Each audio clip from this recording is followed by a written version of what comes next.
Messi!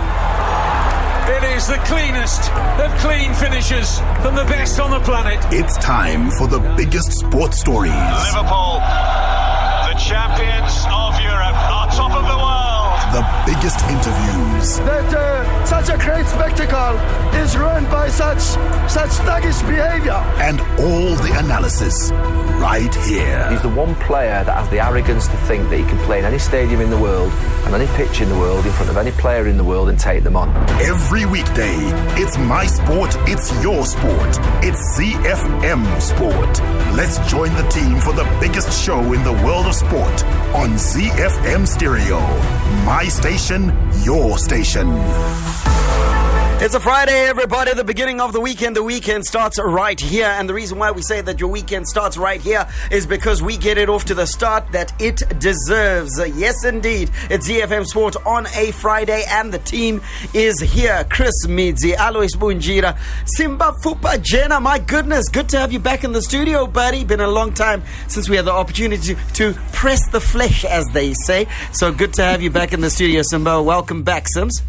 I think you need to be quite specific when you're saying that. I think it's the pounding of fists.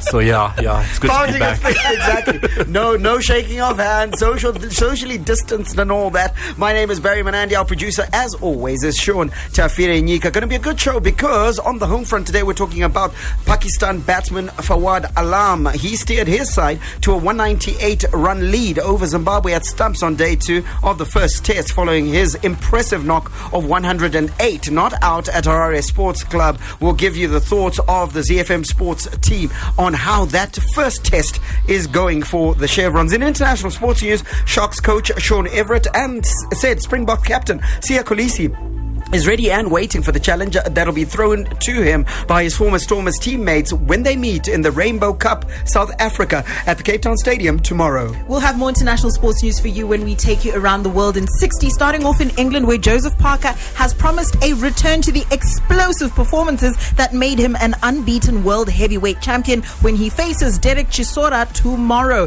In news from Portugal, Valtteri Bottas finished just ahead of Max Verstappen to top the timesheets in first place for the Portuguese Grand Prix, with Mercedes and Red Bull true to form neck and neck to start the Portimao weekend. And in the United States, Keegan Bradley fired his best round of 2021 with a stress-free 7 under 64, giving him a 2-shot lead after the first round of the PGA Tour's Valspar Championship. Then it's time to dive into our play of the day. It's Fire Friday, so we've got a fire tune ready and waiting for you to begin your weekend. In the beautiful game, we wrap up the Europa League action where Mikel Arteta rued Arsenal's disorganized start at Villarreal, but remains confident they can triumph in the semi-final tie after earning an away goal in the 2-1 first leg defeat. In the Premier League, Ole Gunnar Solskjaer says Manchester United fans have a right to voice their anger about the European Super League, but insists his players will remain focused ahead of Sunday's clash with rivals Liverpool. And in La Liga, Barcelona blew the chance of going top after a shock 2-1 home defeat to Granada last night ahead of this weekend's action. All of that and so much more to look forward to. As always, we start with our power play. The Warriors, the Chevrons, the Cheetahs, the Mighty Warriors, and the Sables. From the pool to the track to the field, we are Team Zimbabwe.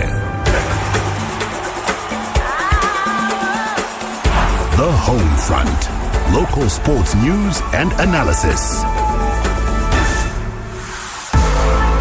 You heard the interactive platforms. There are others in our individual capacities. We can interact with you at Chris Midzi, at Gazaman14 for Alois Bunjira, at Simba Fupa Jena, at Sean Tafire Nyika, and at Barry Manandi on all platforms. Follow us and let's interact. What we're talking about today is cricket, and we start with news of the Chevrons there at Harare Sports Club in that first test against Pakistan, where Pakistan batsman Fawad Alam steered his side to to a 198-run lead over Zimbabwe at Stamps on day 2 of the first test following his impressive knock of 108 not out at Harare Sports Club. After restricting Zimbabwe to 176 in their first innings yesterday, Pakistan picked up from where they left by batting throughout the day on a slow pitch as they steadily built their lead. Just to give you the scorecard and the tail of the tape so far in this test match, it is day 2, of course, and Zimbabwe batting first, 176, a paltry total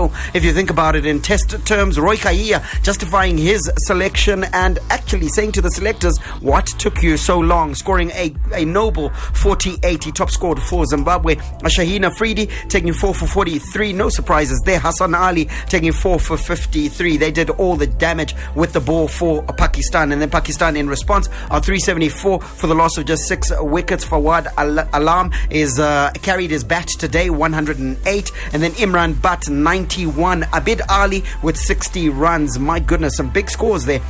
Donald Tiripano at the pick of the Zimbabwean bowlers, 3 for 89. That means Pakistan leads this match by 198 runs. We'll get the thoughts of the ZiFM Sports team momentarily, but let's hear from Zimbabwe bowler Donald Tiripano, who spoke about the Chevrons bowling performance yesterday. First of all, I think today guys bowled really well, and I think it's just about making sure that we continue from where we left today and make sure that we wrap the innings as early as we can, so that Pakistan will not score too many runs. And about the wicket, to say the reality, I think the wicket, everyone has seen, it's not easy to take wickets on that wicket. So we have to really grind and make sure that we bat well and also bowl well, because it's not an easy way to.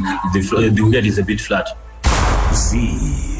The thoughts there of Donald Tiripano, and I said bowling yesterday. No, it was actually a bowling performance today. And in truth, Chris, you got to say to yourself that the bowlers are trying their best. It's a flat track, so it's not offering much. So you have to create all your own movement, certainly for the seam bowlers. And even to those that are turning their arm over, there's not much that it's offering. But you got to say to yourself, that's not where our problems lie. Our problems probably lie with our batting, where we're not occupying the crease long enough, and therefore not scoring enough runs. Not scoring nearly enough runs, and that's right through the order, unfortunately. I think in previous tests we've been able to say, okay, no, our top order is not great. In the middle order we get a little bit better, and then there's some redemption, but our batting at the moment is absolutely poor. And what that does is it puts a lot of pressure on our bowlers to then have to almost redeem the team, which is what Donald Tiripano was talking about there. And it's just unfortunate because Roy Kahia with 48, and that's the best we can do. I think that's rather unfortunate. Yeah, and Sims on a track that's offering something, because in truth, if you look at Zimbabwe's innings, we didn't occupy the crease for very long. On day 1, 176 is all we got, meaning that the track was fairly new. It hadn't had enough damage for it to cause any harm to the batters that then came in for Pakistan. So it offered quite a bit, because if you look at those scores, Alam with the 108, Imran Butt 91, Abid Ali 60. Those sort of scores mean that it's offering something to the batters. It's an opportunity missed, yeah. Absolutely, and I think the old adage is that you always have to wait for the other team to bat, just so that you can assess the actual conditions of it. So if somebody wasn't at Harare Sports Club, as is the case right now, they would have looked at that 176 and wondered maybe there's something that's actually limiting the batsman. But the truth in the matter is that it's just our incompetence in that regard, because we haven't had any partnerships to speak of, and to go for a whole innings and to capitulate in just under 60 overs when a day usually constitutes at least 90 overs in a day.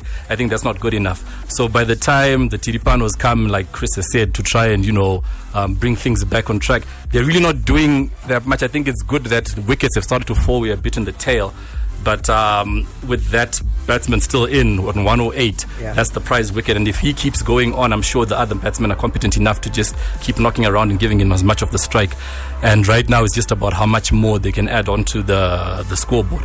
And when you look at it, you look to yourself and you think, if they lead by over 200, do we have it in ourselves now that the track is starting to deteriorate to even mount much of a comeback, or is it going to be possibly an innings defeat? Once again, Chris, all eyes on Stuart Matsikanyeri, who's the batting coach for the Chevrons, because we spoke about him when they were out in the Middle East, in Abu Dhabi, when they were playing in Dubai, when they were playing Afghanistan, and we said that the batters weren't getting the sort of preparation that would stand us in good stead. Yet again, we're talking about the same thing. At some point, we're going to have a difficult conversation with the batting team. Yeah, we definitely are, and that conversation starts with the batting coach himself, because if you take a look at some of the scores that we put up, I think in T20 we were a little bit competitive, and that's a different format. But here we can clearly see, I think it's a very clear picture of exactly where we are in terms of our batting, and that conversation needs to start of, okay, where are the issues? Is the issue the coach himself? Yeah, well, we're in day 2, Stumps in day 2, and who knows whether we'll make it to day 5. Day 5, of course, coming up on Monday. We go into the weekend, day 3. Hopefully we can skittle the rest of the wickets out early on, as Donald Chiripano was mentioning, and can bat fairly early on to ensure that we give ourselves a chance. The Chevrons in performance in that first test against Pakistan, and they call it a test for good reasons. It tests you. Hi, my name is Sean Williams, Zimbabwe cricket captain. You're listening to ZiFM Sport. Z.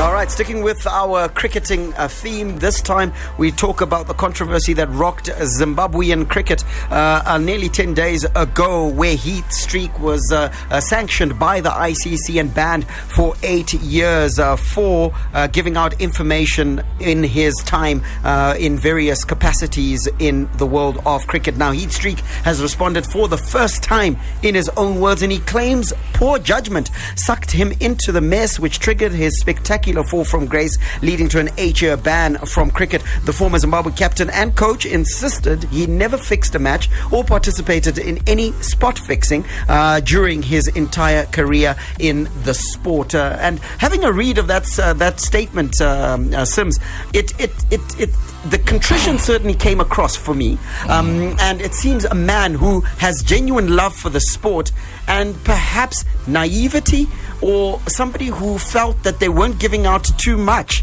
to Deepak Agarwal, Mr. X as he was referred to by the ICC, and as a result got himself into a spot of bother and now faces an 8-year ban. You know what? Yeah. I think I listened in a few weeks ago when the story broke, and one of the things you guys made very clear was that Heath Streak in his whole career is one of the people that should have known above anybody else in Zim cricket, right, the worth of information. We're in the information age. Right now, people can't even do like a fantasy football, fantasy sports without the right sort of information. Okay. So for him to come out, I think he's almost playing a double bluff. So the worst case scenario is that I didn't fix a match, which is true. So far that has not been proven.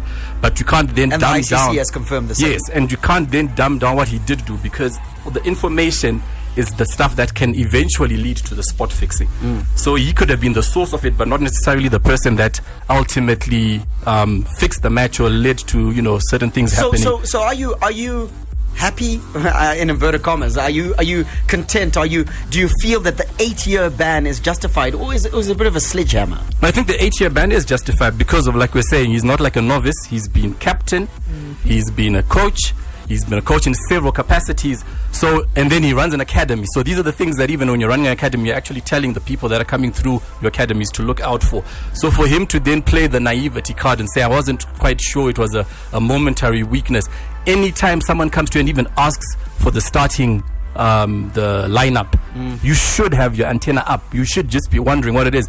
A mistake for me would have been, I was walking around and you know how they do sometimes in the other really developed countries, where the cameramen are actually zooming in on a piece of paper that you've got facing the wrong way. Right. That one I would have said yes was a bit of naivety. But to actually hand over information, no, not for me. And okay, Sims, they're making a fairly strong case and saying that he should have known better. But I think, again, and just to play devil's advocate, you've got a scenario whereby someone has started a relationship with you. So you are almost business partners working on this T20 tournament that you're supposed to take to Zimbabwe, and you're just casually having a conversation at Starbucks, and then he asks, listen, is Blessing Mzarwani playing? I heard that his hand was feeling a bit rough. No, I can't pick him. That would be information, but in truth, you're sharing it with a friend. Okay, so we're human beings. Yep. I think the baseline of some of this discussion is that we are human beings. If you are having a conversation with someone that you trust, someone that you do business with, then obviously that's a different conversation to some random person walking up to you on the street, which is where your antenna would go up, Sims. Yeah. If this was a random person speaking to you, then your antenna goes up and you're like, okay, why is this person asking me this? But if it's part of a casual conversation with someone that you trust, I think it is likely that your guard will be down and you might give away some information unintentionally. I think it's entirely possible. But it's not mitigatory, and by that I'm not saying that it's mitigatory. What I am saying, Sims, is that it's you can understand how it happened. It doesn't make it right, and I'm glad that in the statement he took responsibility. Yes, he said that listen, perhaps it wasn't entirely my fault, but certainly it was my responsibility because I was irresponsible by sharing that information. Does that mitigate it for you?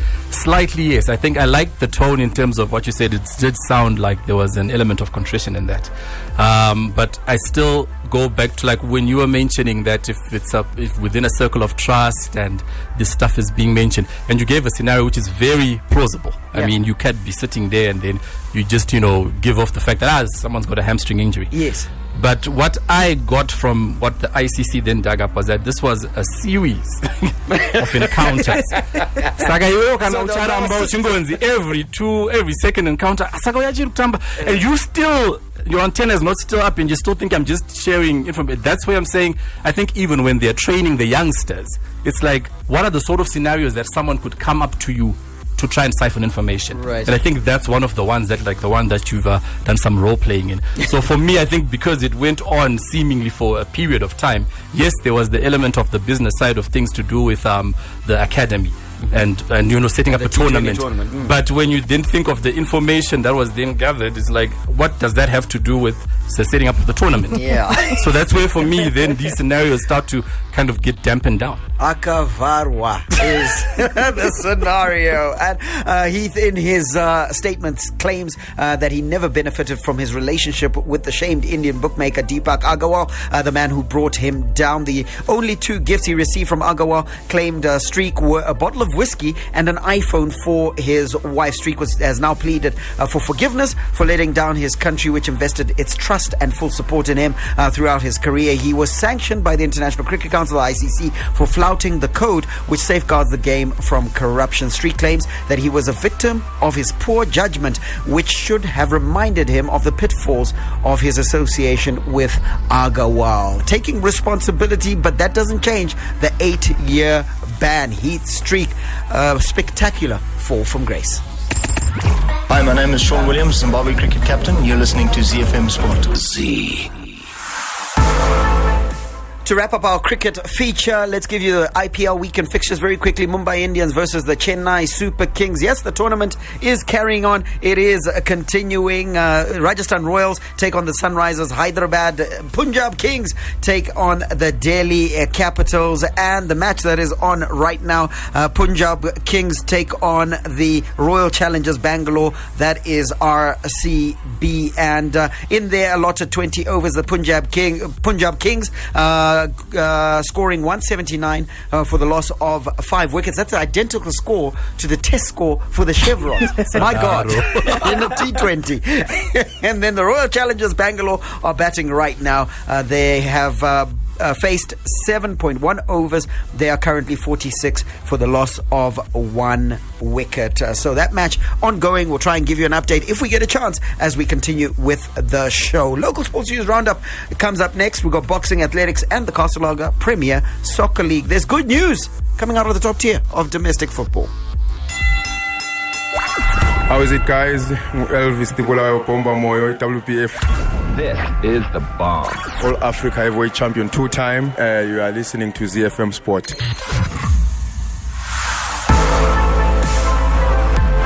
Give you a local sports news wrap, starting off with boxing, where Zimbabwe Boxing Federation will hold its first event of the year, an amateur competition in the resort town of Victoria Falls tomorrow. Amateur boxers from the country's 10 provinces, as well as the Zimbabwe National Army School of Sports, will converge for the bouts that will enable fighters to accumulate points for them to be considered for national teams. ZBF Technical Director Stephen Masiambumbi said what has thrilled boxers is that this will be the first tournament since suspension of all sporting activities due to COVID-19 in March last year. In athletics news, Zimbabwe's 4x100 meter relay team is set to participate in the World Athletics Relay set for Poland this weekend. That relay team is made up of Ngoni Mukusha, Dixon Kamungeremu, Itai Vambe, Makanaka Charamba, and South African-based Rodwell Ndlovu. The top 8 teams at the event will automatically qualify for the Olympic Games.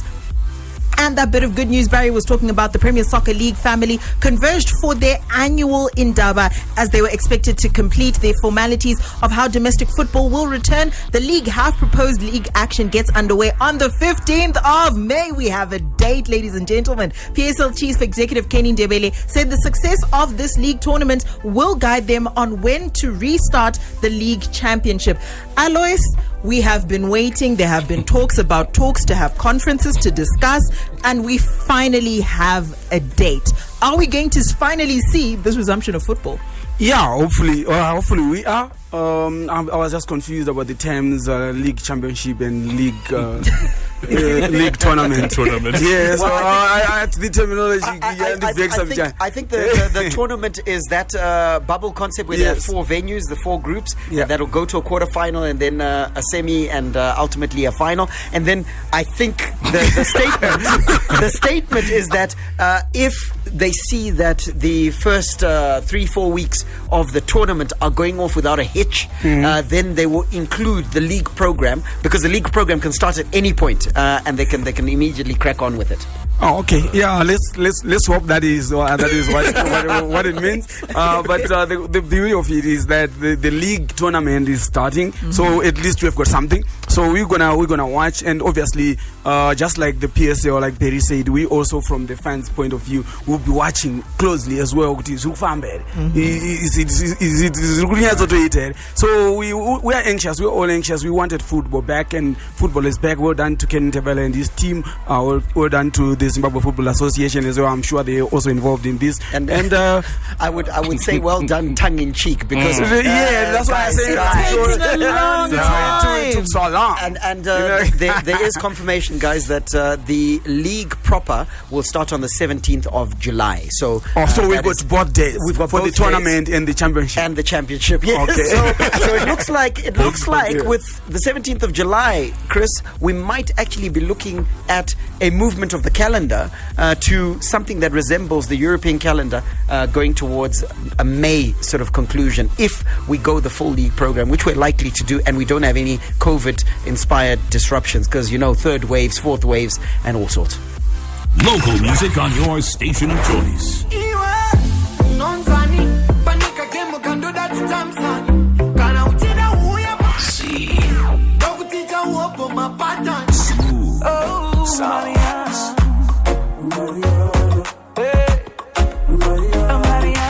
One station, 24/7.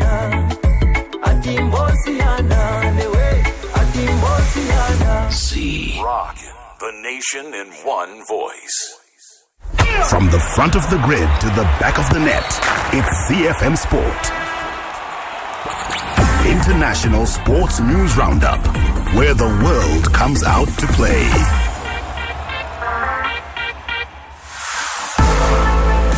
Let's dive into our international sports news before we go around the world in 60. Rainbow Cup, it kicks off, and Sharks coach Sean Everett said Springbok captain Siya Kolisi is ready and waiting for the challenge that'll be thrown to him by his former Stormers teammates when they meet in the Rainbow Cup South Africa at the Cape Town Stadium tomorrow. The trip to the 2010 World Cup Stadium will be Kolisi's first competitive outing for the Sharks after coming through nicely in the preparation series. Let's hear from Stormers coach John Dobson, who spoke about the importance of this competition.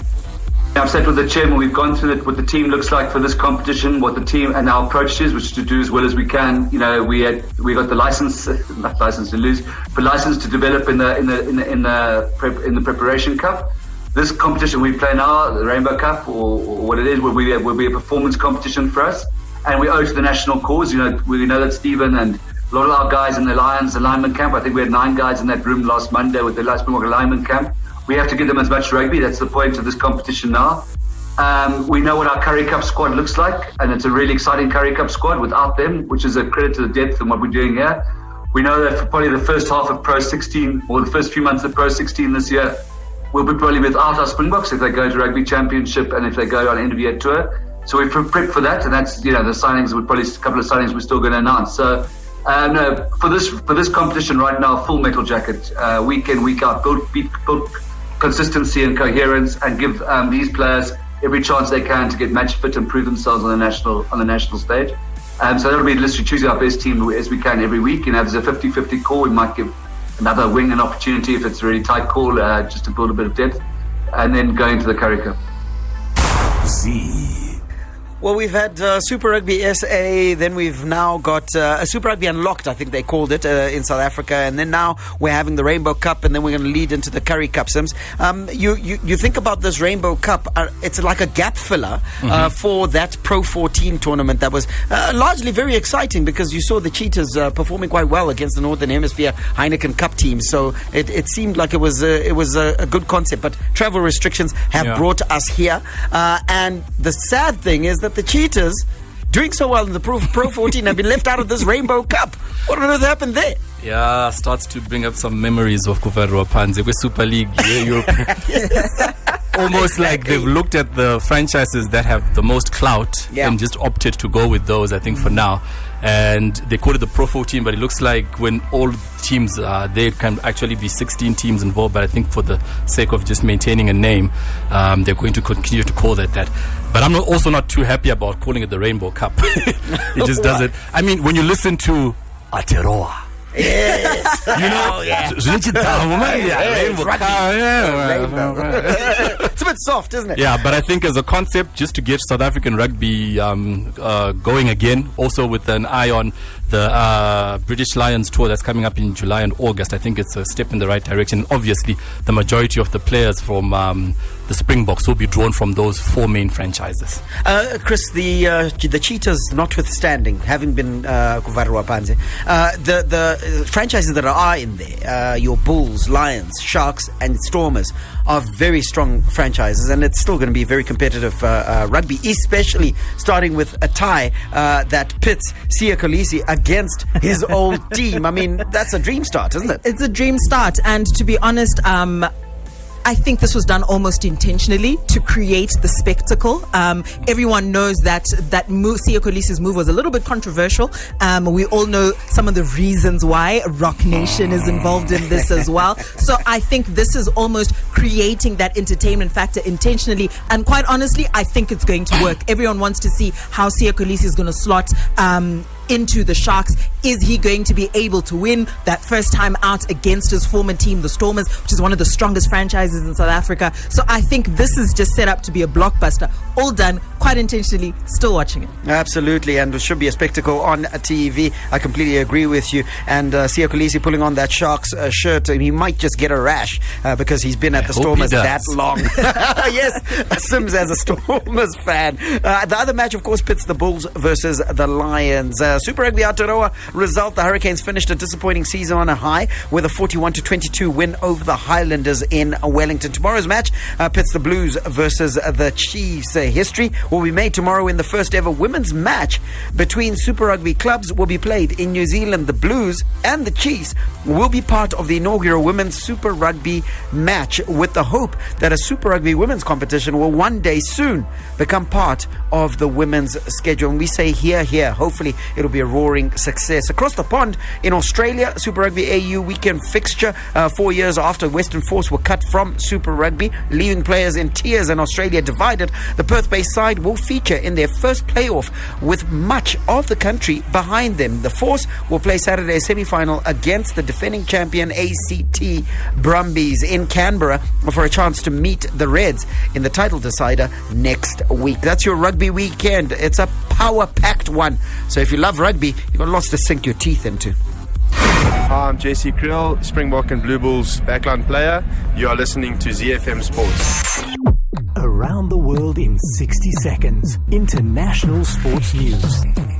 We take off in England, where Joseph Parker has promised a return to the explosive performances that made him an unbeaten world heavyweight champion when he faces Derek Chisora tomorrow. Parker and Chisora collide in a battle between heavyweight contenders alongside Katie Taylor versus Natasha Jonas. Taylor will be defending her undisputed lightweight belts. In news from Portugal, Valtteri Bottas finished just ahead of Max Verstappen to top the timesheets in the first practice for the Portuguese Grand Prix with Mercedes and Red Bull. True to form, neck and neck to start the Portimao weekend. Bottas has taken a backseat in the title race to start the season, with Lewis Hamilton and Verstappen winning a thrilling race each, but he found pace early on in round 3 and appeared the most comfortable in tricky low grip conditions around the Algarve's roller coaster of a circuit. And in the United States, where we touched down, Keegan Bradley fired his best round of 2021 with a stress-free 7 under 64, giving him a 2-shot lead after the first round of the PGA Tour's Valspar Championship.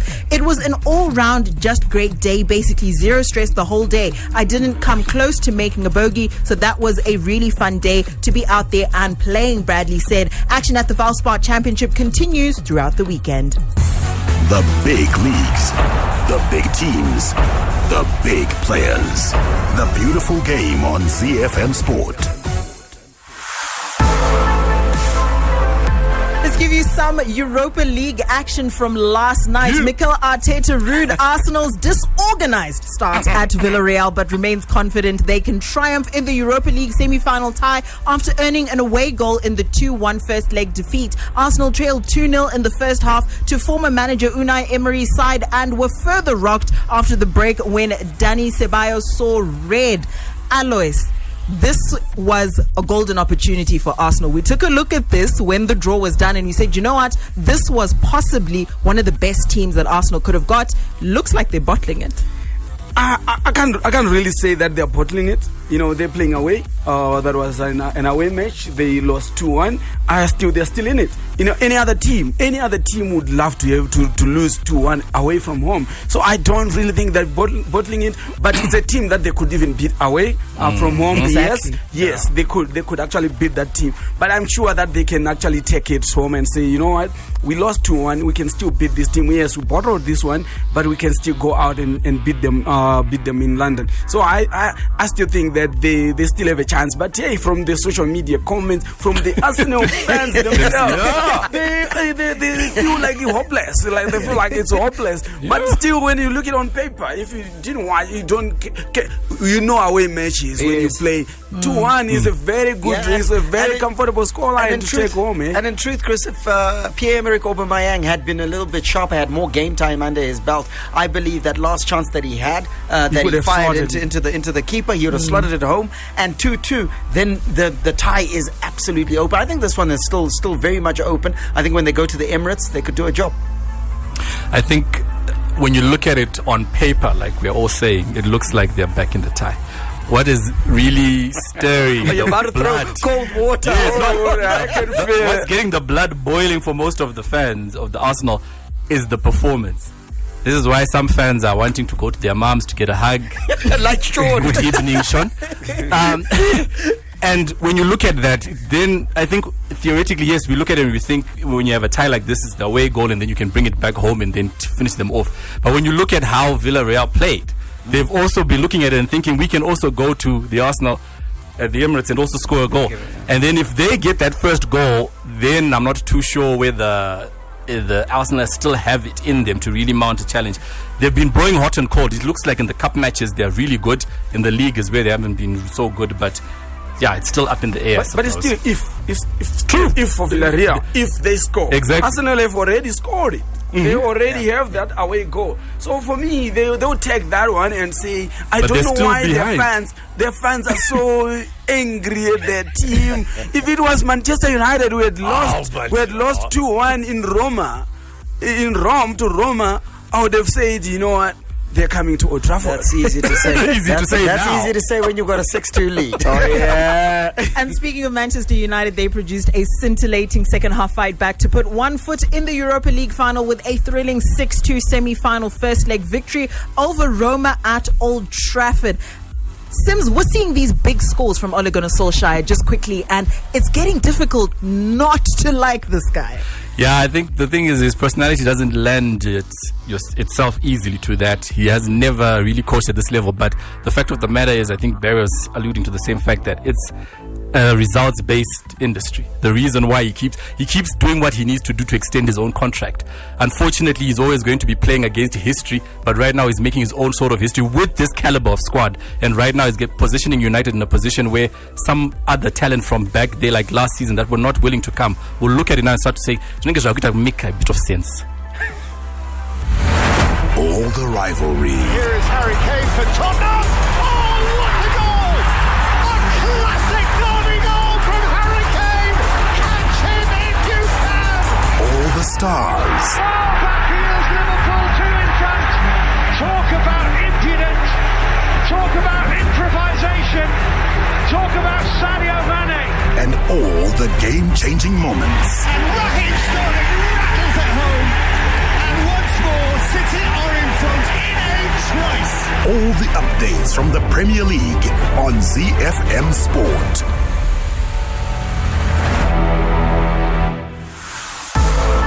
Well, Chris giving us a nice precursor into what we're talking about, because we're talking Man United now, and Ole Gunnar Solskjaer says Manchester United fans have a right to voice their anger about the European Super League, but insists his players will remain focused ahead of Sunday's clash with rivals Liverpool. A demonstration is planned before the game at Old Trafford, with many supporters still angry and upset over their club's role as one of the founder members of the proposed breakaway league. I want to go through the weekend fixtures because we want to camp out on this subject. Southampton take on Leicester this weekend. Crystal Palace take on Manchester City. Brighton versus Leeds. It's Chelsea versus Fulham. Everton versus Aston Villa. Newcastle United versus Arsenal. Tottenham Hotspur versus Sheffield United. The big one on Sunday is Manchester United taking on Liverpool. Alois, you're a Manchester United fan. You thumped Roma in facile style 6-2 last night, and yet Ole Gunnar Solskjaer still can't get any respect. Yeah, I don't understand why. I gave him my respect a long time ago. You know, before he was even appointed. When but it took you time to get there, though. Yes, let's be fair. Yeah, I liked him even before he arrived. But then they were somewhere stuttering start, and somewhere in between. Then he hit some unbeaten record that was actually quite good, and I say some confidence. But even then, he never gained respect from a lot of critics. To this day, you know, but he is second on the log. Yep.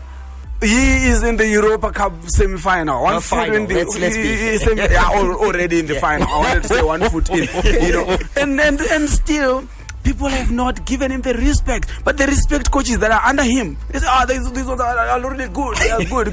But he is not. But he has got, even the buffer he has got between him and the team that is third. Cushion, yeah, but they still are not convinced. I don't know what they want him to do. This is a guy who actually had new players. He was bridging in the gap. He was putting in a team together. In actual fact, he was actually supposed to be given time. He is one of those who could actually give him time. Even if he didn't do well this season, we were supposed to actually say give him time. Maybe next season, because he's still building. But he is actually achieving with the building. While building, he is actually in a very respectable place. I don't know why he hasn't gained support. I think part of it is that there's almost an expectation that when a coach comes in, like your Arteta's, your Pep, there is a certain way, there's a certain style of football that they play. It's very distinct. With Ole Gunnar Solskjaer, it's almost like he goes into every single match with a different plan, and it always works out. You genuinely sometimes That's his style. don't know what to expect. But I think that's part of it. There's no awe and wonder about Ole, because it's almost like Makasa. He's just, trying whatever works.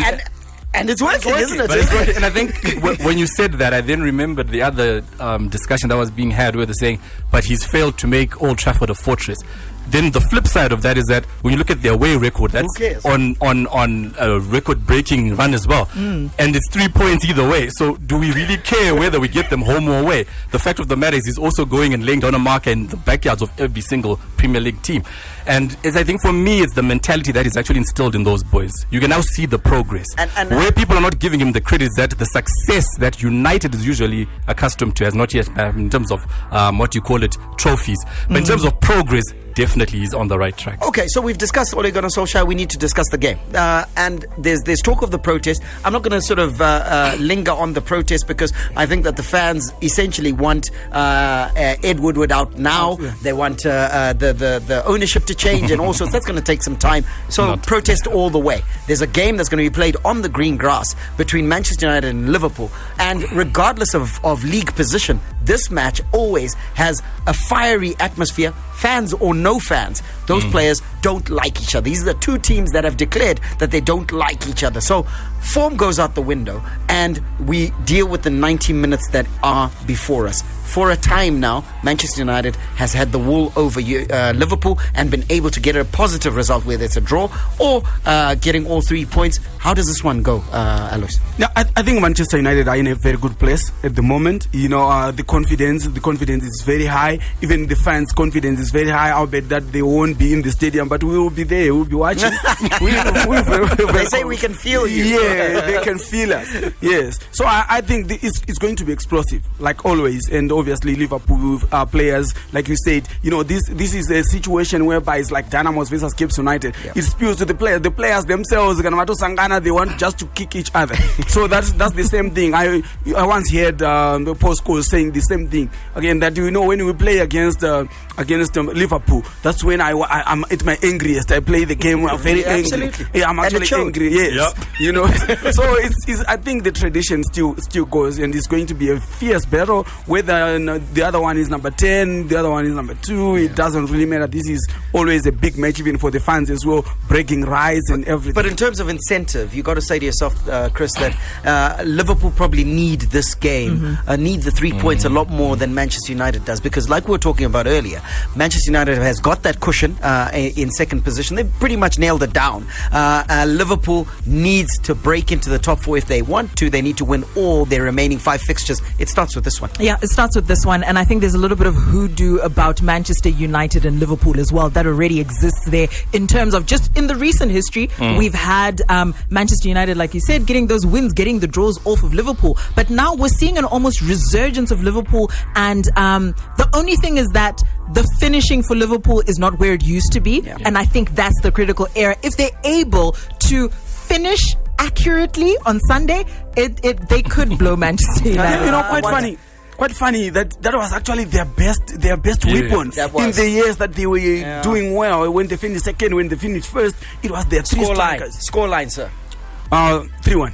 3-1 to Manchester United. Dare I even ask? 2-2. 2-2 draw. Chris? I'm with Alois, 3-1 Manchester United. All right, I don't think it's going to be a high-scoring affair, so I'm going for a 1-0 scoreline to Liverpool. They scored 6. Goals. The league that makes football oh so beautiful, where artistry and strokes of genius are the order of any day, where the game is played with a smile and the little master creates his magic. It's Lionel Messi! All the news from the Spanish La Liga on ZiFM Sport. The goal the world wants it!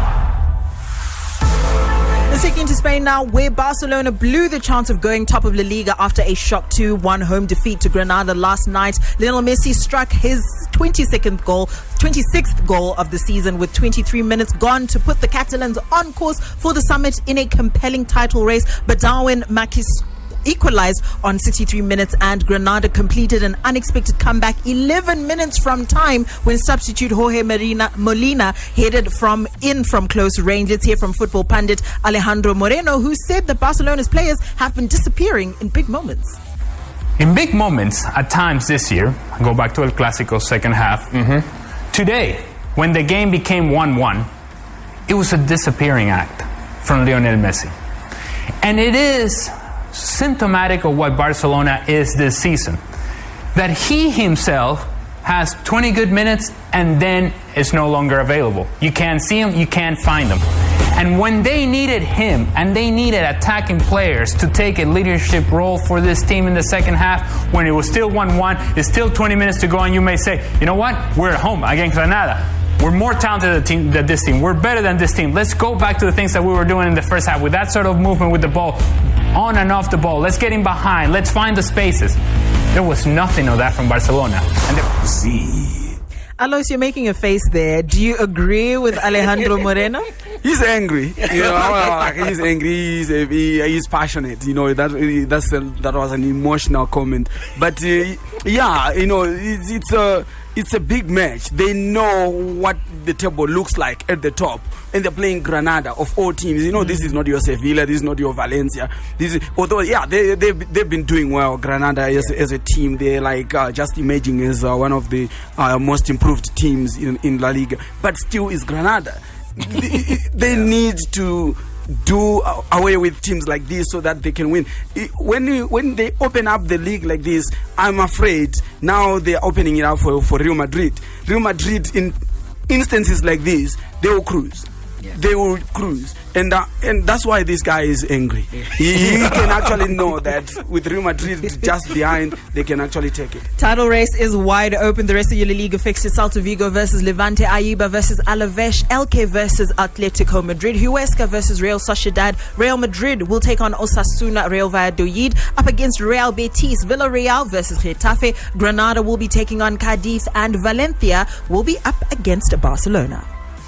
All right, let's go to Italy very quickly, where Inter Milan are on the brink of a Serie A title, which they could claim for the first time in over a decade this weekend, while Juventus scramble for a Champions League spot. Sims, Cristiano Ronaldo was brought in for the very purpose of winning the Champions League. Now they're scrambling to qualify for the thing. It's an ignominious start for Andrea Pirlo, firstly, and then Ronaldo's position is going to be in question. Yeah, it's going to be in question because every time they look at whatever impact he's had on a team, it's always been about the trophy. So I think in his personal capacity, the numbers really haven't suffered as much. But I think it's just gelling it together and making it part of a context of a winning squad. That's what hasn't happened at all for him at Juve. But he may still win the Ballon d'Or. Watch it happen. And let's give you a Serie A weekend fixtures. Hellas Verona take on Spezia, Crotone versus Inter Milan, AC Milan versus Benevento, Lazio versus Genoa, Bologna versus Fiorentina, Napoli versus Cagliari, Sassuolo versus Atalanta, Udinese versus Juventus, Sampdoria versus Roma. And all the best to Inter Milan as they go away to Crotone. They could seal that league title. Quickly, in Germany, it's the DFB Pokal. Dortmund take on Holstein Kiel in the semi-final of the DFB Pokal. In the other semi-finals, Werder Bremen take on RB Leipzig. In France, Paris Saint-Germain versus Lens, Lille take on Nice, Monaco versus Lyon, and Nimes take on Reims. That's all we have time for. Have a fantastic weekend, Zimbabwe. We'll catch you on Monday for our review show. May God richly bless you. That's my story, and I'm sticking to it. Manande, out.